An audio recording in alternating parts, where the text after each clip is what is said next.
Imagine John Wick, but with more beards, fewer pencils, and a disturbing interest in human livers. This is the insane true story of John Liver-Eaten Johnson. Hi, I'm Candi. I collect bones, bullets, and bad decisions from history, and welcome to my cabinet of curiosities.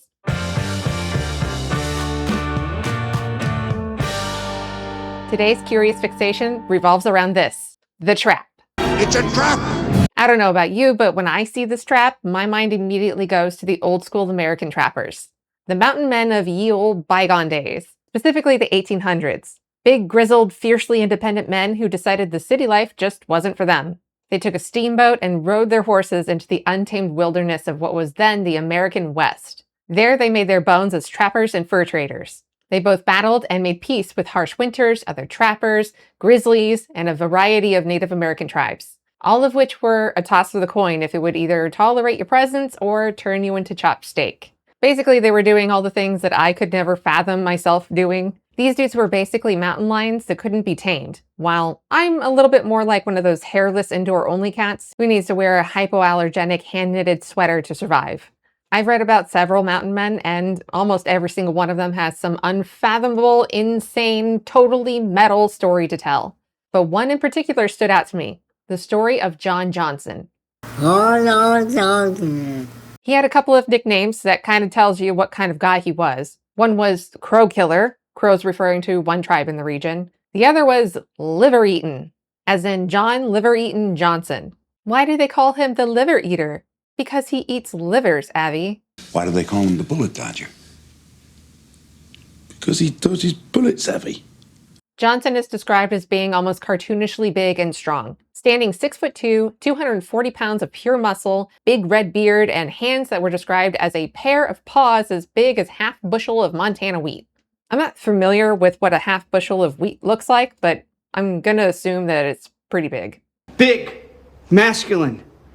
My hands tell a story of greatness. He lived by his .30 caliber Hawken rifle, Bowie knife, and his own brute strength. So many stories were told about how this guy could basically kick someone into the next dimension or use one of his pair of paws to crush other dudes. There's one instance where he broke up a fight between two men at the Rendezvous Trapper Camp by grabbing them by their necks and knocking their heads together like a Looney Tunes cartoon. Why the need for so much gruesome, graphic violence? Why not let us imagine Because it's so much fun, Jan. Get it? This type of guy wasn't made for city living. In the 1840s, when he was in his early 20s, he took off for the mountains, where he excelled as a mountain man. He learned everything he could by his contemporaries, especially from an older mountain man called John Hatcher, who took Johnson under his wing. Then he surpassed him in many skills: trailing, fighting, detecting dangers well before they became a problem. He could even tell how many and what specific type of tribe was nearby by a cold pile of ashes that was once a campfire. He hasn't even done anything at this point, and I'm already in awe of him. I can't walk into the woods that I've been through a dozen times or more to find my deer stand or to find my way back out to save my life. I have to put up a ton of those little reflective tacks everywhere and basically spray paint giant red arrows into the ground. I turn the woods into a low-budget airport runway, and I still get confused.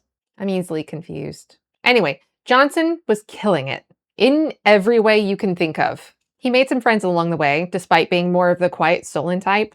Several other trappers respected him, gave him his distance, and shared their stories with him. He traded with and became close to some tribes, like the Flatheads. He even went out of his way to help out a poor woman when he stumbled on a ghastly scene one day. Her name was Mrs. Morgan, and she was alone in the wilderness. Around her lay the bodies of her 3 children and 4 dead Blackfoot warriors, her husband nowhere to be found. It was hard for Johnson to get the story out of her. She was, as you can imagine, a bit unraveled. But what he could understand was that the Blackfeet came upon the traveling family and their ox-driven wagons while they were still resting. They attacked, killed the children, and abducted her badly beaten husband. She, in turn, went into full-on berserker mode. Armed with an axe and all the fury of a mother who had just watched her family be brutally murdered in front of her, she managed to force the Blackfeet into retreat, but not without taking out 4 of them. Johnson did what he could to help out Mrs. Morgan, who everyone would come to know as Crazy Woman. He helped her dig 4 graves to bury her 3 children and what was left of her husband's scalp. Next, he made 4 sharp posts and planted them in the dirt over the graves. Then he watched as Mrs. Morgan took the heads of the Blackfeet that she had killed and skewered them on the top of the posts. Some real Vlad the Impaler vibes. Some of us like decorating with heads. Like some of that. So honestly, points for presentation. For the next 3 days, Johnson built her a small cabin, put what was left of her belongings inside, and even left her with some of his own supplies. Then he left. There wasn't really that much else to do, and he had already had places to go, people to see, traps to set. That was just kind of the way things were out there at the time. Mrs. Morgan would end up staying at the cabin for many years. Johnson and other mountain men would periodically stop by to leave her some provisions, but for the most part, everyone just kind of left her alone, including the Blackfeet, by the way. As her nickname suggests, she was a little eccentric.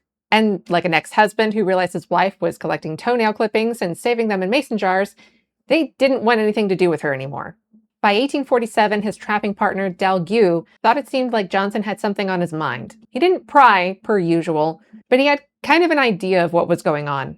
Sorry guys, I gotta see about a girl. Johnson loaded up his pack horses and headed out to the Wind River Range where the Flathead tribe was camped. His mind was set. He was going to wife up one of the Flatheads. Not just any of the Flatheads, the sub-chief, Bearhead's daughter, to be exact. They called her the Swan. After exchanging gifts, going through the standard feasts, paying a dowry that consisted of a rifle, 2 knives, and a supply of salt and sugar, the Swan was officially Johnson's to take back home. It seems like their relationship was actually pretty decent. She was relieved that he wasn't abusive like many other men who betrothed other Native American women. Johnson gave her a Tennessee rifle and taught her how to shoot it, and she taught him the Flathead language. They only spent a few weeks at the cabin before he had to leave home for the winter trapping. He supplied the horses and plenty of food, made sure his wife was well provisioned with food and supplies. She made him moccasins from dressed hides, and he was on his way to work with a promise to return in the spring.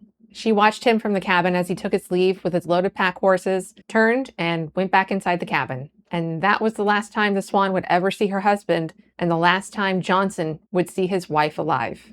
As Johnson had promised, he returned in the spring. He came back with a good haul of pelts. He was feeling really optimistic about the future. But then, he spotted the cabin. It looked off. It was too quiet. There was no movement. The corral where they kept the horses looked empty. And the door to the cabin was wide open, with no one in sight. Then he went into hunter mode. He hid his horses and, on foot, silently crept and picked his way toward the cabin. After some time stalking the cabin, loaded rifle in hand, he felt sure that no one else was there, which could be a relief on the one hand, but on the other, tragedy. And that's when he saw it. The remains of what was once the Swan lay in the opening of a hollowed cabin. She was now bones, picked apart by wildlife and exposed to the elements. The cabin had been ransacked. Everything but a stool and a kettle were stolen. As Johnson examined the surroundings, he spotted a small round object nearby, about the size of an orange. It was another skull. And that's when he realized there was not one, but 2 murders at his cabin. He hadn't known it at the time, but by the time he had left for his winter trapping, the Swan was pregnant with his child. Johnson did more sleuthing around the cabin. He could tell by the evidence the perpetrators left behind in their wake that they were Crow warriors, probably young braves who felt like they had something to prove. At some point during the winter, they came upon the cabin, stopped to hide their horses and ply their war paint, and caught Johnson's pregnant wife off guard. They tomahawked and scalped her, stole the horses and everything else in sight, and took off in what they probably imagined was a glorious triumph. What they didn't know was that they were making the biggest mistake of their lives. They screwed with the wrong dude. Now look, this was a time and place in history where there was no 911, no courts, no appeals. It was frontier justice at its grungiest. Every man for himself. It was just you, your rifle, and a very healthy amount of free time. Or unhealthy, depending on who you might be. Johnson wasn't the type of guy who would get wronged and then wallow in sorrow or pack up his stuff and move back to his parents' house in New Jersey. And the Crows would soon learn exactly what type of guy he was. I will look for you. I will find you. And I will kill you. Nowadays, news travels fast. There's usually someone somewhere with a smartphone or a Ring doorbell camera loading up video of the latest insanity going on in the streets. You'd hear about the dude who pooped in front of the downtown Starbucks in a city 500 miles from you in about as much time as it took for the guy to relieve himself. But back in the frontier days, information took time to spread. Most of the time, it was cut with a little bit of exaggeration for its peppy effect. But with enough time and enough people sharing similar stories, the truth eventually becomes legend. For Johnson's story, it was like a Greek saga. Told over a communal campfire, or in the rendezvous towns where trappers, hunters, pilgrims, and Native Americans frequented, that saga took shape from the realm of myth to cold, brutal reality. It was 1848, and the mountain men were starting to put some gruesome details together. They were discovering all throughout the territory the bodies of Crow warriors littering the landscape. Not altogether abnormal to find dead men in the wild frontier, but these instances were peculiar. They noticed that they were specifically Crow warriors, and they were not merely scalped, as was also kind of the norm, but they all had a cut beneath the ribs and missing livers. Johnson's friends, Delgue, Bearclaw Chris, and Bigfoot Davis, tried to answer questions put to them by other observers of this phenomenon. They knew it was Johnson on a rampage, but they didn't know why at the time. They just knew he was out for blood and liver. And they knew what was being done with those missing livers too. Johnson was eating them.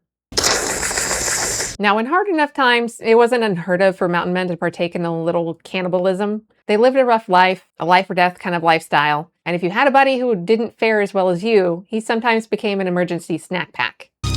Wait, you're cutting into his butt. Well, what kind of piece do you want? Well, not butt. But even for them, eating the liver was just wrong. His nickname from then on became Crow Killer and Liver Eatin' Johnson. Not sure what Johnson thought of that, probably didn't mind it as much. I mean, it was good PR, I guess. So Liver Eatin' Johnson became the ultimate boogeyman in the West. Tales of him spread all over the country, reaching even the coast of California. Everyone but his friends were either terrified of him or hated him, but many still respected him. He traveled with a belt of scalps, his huge red beard, his cold gray eyes that could pierce you about as deep as his Bowie knife. He continued to trap and to sell his pelts. People noticed that he didn't buy that much food, opting instead for the necessities: coffee, salt, gunpowder, ammo, all the things that a man needs to sustain a years-long vengeance spree. One time, his friend Bearclaw Chris saw him at Fort Laramie in 1851 and asked Johnson if he wanted to go on a trapping trip in the mountains. Johnson said no, he had other business. Then he got on his horse, pointed it west, and rode off on the death trail. It wasn't long after that Johnson approached the Flatheads for a little bit of help. He had come across a party of about 50 crows on their way to the Flatheads to trade. Johnson got the slip on one of them, and after taking care of business, he found a scalp on the belt of the Crow Brave. After carefully inspecting it, he came to the conclusion that it was his wife's scalp, carefully cleaned and preserved as the Crow's trophy. Now, was it really his wife's? I don't know. I'm just scared. Honestly, who knows? But Johnson was sure of it, and he wanted to warn his family of Flatheads that the Crows were on their way. Now, when he went to his father-in-law and told him about the death of his wife, the party responsible, and showed him the scalp he believed to be the swan's, his father-in-law agreed. That was his daughter's scalp. When told that the now 49 crows were on their way over, Bear's Head replied, "My warriors will be ready. We will trade death. You have already avenged my daughter. My warriors will do so for me." And avenge they did. 200 seasoned Flathead warriors planned their ambush of the fewer than 50 crows. Once the Furies' battle was finished, 36 crow scalps would be collected by the Flatheads. But the Crow were known as renowned fighters. They weren't conquered easily. In return for the 36 crow scalps, the Crows took down 60 Flathead warriors. While Bear's Head may have felt that it was now even Steven between his people and the Crows, the game was still on for Johnson. We're done when I say we're done. As I said, the Crow Nation were known as being revered fighters. But since Johnson entered the scene, they started to kind of become a laughing stock of many of the other tribes. They were bullied, mocked, and derided for losing so many men to this one lone red-bearded weirdo who, on top of killing so many of the Braves, was turning their bodies into a buffet. The elders chided the young, thoughtless warriors who started this whole mess, but they couldn't let themselves be openly mocked and humiliated like this. Johnson wouldn't settle for the conventional tit-for-tat revenge, as was more common for that time in people of that region. And he was putting the Crows to shame. They could not let this slide. They were a brave, tough people, and the humiliation could not stand. So they devised a plan. They chose 20 of the most special and most heroic warriors to individually hunt down the Crow Killer, picked for their rashness, cunning, speed, endurance, and set out on different trails to finally end this liver-eater boogeyman. It was a decent plan, and these guys were good. Pretty much any adversary of theirs would have fallen into their grasp. That is, any man that wasn't named John Jeremiah Crow Killer Liver Eaton Johnson. Spoiler alert, their plan didn't work. Some of the crows were on Johnson's trail for 14 years, and still, none of them succeeded in stopping him. He picked them off one by one, and even had a side quest interrupt his spree, joining the Union Army during a little thing called the Civil War. But after that, he still returned to the wilderness to trap and fight. There was this one time where he almost met his end, but not by the crows, by the Blackfeet. In 1861, Johnson helped his buddy Dell set up trap lines in a rough country near the North Platte in Wyoming. Once traps were set, Johnson set out to trade in the camp of the Flathead. He bought 2 20-gallon kegs of whiskey from a trader on the Missouri and headed up to the Bitterroot Mountains. His route took him to a place called Owl Creek Range. It was super dangerous around those parts. Whole wagon trains of immigrants and trappers, more than anywhere else, were massacred out there. Despite all of Johnson's abilities to be hyper-aware of impending danger, he was ambushed. A young Blackfoot chief called the Wolf and his braves surrounded him. Johnson knew that raising his gun was certain death, so he tried bargaining with them. How about you take the whiskey and we go about our ways? But they knew what he was worth to the crows. They were going to take the whiskey and the crow killer and sell him off to his enemies. Surely he was worth at least 7 buckskins. So the Wolf had Johnson stripped, beaten, forced to walk to their camp, bound with thongs, and thrown into the teepee. He was furious. Luckily for him, his captors were a little overzealous and sloppy. They had bound the liver eater with his hands in the front with leather straps. On top of that, they left him guarded by a single, solitary young man. The rest of them broke into the whiskey and had themselves a raging kegger. So Johnson got to work on the straps. He used his teeth to chew into them, and then with a mighty strain, they snapped. While the guard was taking a shot of whiskey, Johnson drop-kicked him with one of his soul-crushing punts, and then clocked him between the eyes, dropping him. Then he made haste with the brave with the guard's own knife. He took his scalp, and then his leg. Like, the whole leg, from hip to the tip of the toe. He slung it over his shoulder and took off back into the wilderness, headed home to where Dell was waiting for him. But he wasn't home free. He had another battle to fight. Trekking 200 miles at the beginning of winter, half naked, no weapons, except for the knife that he took from the brave, fighting the cold, hunger, a mountain lion, a disgruntled grizzly bear, and exhaustion. It was enough to spell certain death for most men. But again, not this dude.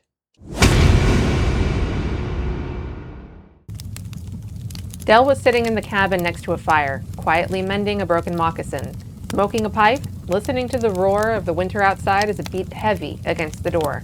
Every time the wind blew, the door latch rattled, an obnoxious intrusion into Dell's cozy little world. He set aside his moccasin and pipe and stood to secure the latch. As he was standing there, about to reach the latch, the door burst open. Standing there in the doorway was an emaciated, half-naked, red-bearded giant. His leggings and moccasins were tattered and flapping in the wind. It was Johnson, back from his trip, looking like somebody chewed him up and spat him out. And he had a huge grin on his face. He asked Dell how he was on meat and slung the Blackfoot's leg onto the floor. And you thought Johnson looked chewed up. That leg was actually chewed up. And that's why he took it. He wasn't going on a 200-mile road trip where he could just stop off at a gas station and fast food joints to fuel up on Snickers and burgers. He had to improvise. And I guess the answer to how much food he would need for a 200-mile trek through the woods is about 1 leg. Oh, and by the way, the Blackfoot guard, the guy who he took the leg from, he apparently lived. So that's good. Then life carried on as normal. Well, normal for them. Johnson kept trapping, trading, getting into fights, and helping out people whenever he could. Then one day in the winter of 1868 to 69, he and his trapping buddies rode out to Crazy Woman's cabin. She had passed away a couple of years prior, and Johnson wanted to pay his respect to Mrs. Morgan. Someone had buried her near the 4 graves that belonged to her family. On top of her grave was a pile of stones 8 feet high, and 4 poles were set in around it, with 4 skulls set on top of them. It was all very ritualistic and respectful. Johnson inspected the site and realized who it was that set up the monument to Mrs. Morgan. The Crows. They knew that the Crow Killer and Crazy Woman were friends, and they still treated her with respect. It gave Johnson a lot to think about that winter. Maybe it was time to finally bury the hatchet. Maybe. By the spring, Johnson set out to find a camp of crows. He prowled through the woods on horseback and snuck up behind the Crow chief, Gray Bear. Gray Bear was alone, 50 yards from the camp, and scooping water from a cold spring for a refreshing drink. It wasn't until he heard the horse's hoof scraping rock behind him that he turned around, tomahawk half drawn, and saw the giant red-bearded trapper sitting on his horse high above him, palms turned out in the universal sign of peace. And that was it. Decades-long blood feud? Over. Just like that. No, I'm not kidding. Johnson asked Gray Bear if it was the Crows who built the cairn for Mrs. Morgan's grave, and he said yes, it was the Crow warriors. And they did it for 2 reasons. 1, to honor a white woman touched by the Great Spirit, and 2, to screw with the Blackfeet. As you might remember, the Blackfeet was the tribe who initially attacked Mrs. Morgan and her family 20-something years before, and they hated Mrs. Morgan. They were scared of her. I mean, she killed 4 of them during the attack and became a little unglued in her remaining years, so understandably so. So the Crows used this moment to kill 2 birds with 1 stone. Like this.